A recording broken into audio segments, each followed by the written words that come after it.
So today we are going to demonstrate how to take apart the waterfall valve and make sure everything is operational. To differentiate the jet controls, you'll notice your jet control covers have just a straight vertical line, whereas your waterfall control cover has 3 water drops. First off, you'll start by removing the cap.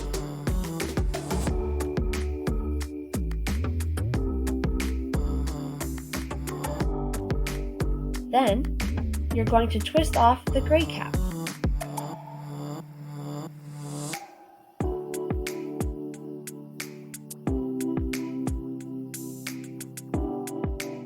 Now, you'll want to remove the stem. Make sure that the O-ring is still intact.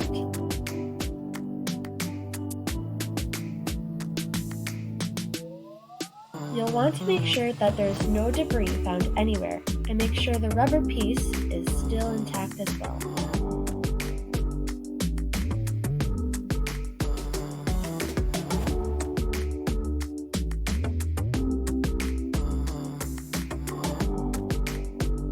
Lastly, you'll want to make sure that the 2 O-rings found at the top of the stem are also intact.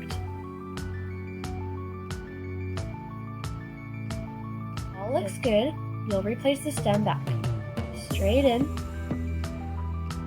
and replace the gray cap.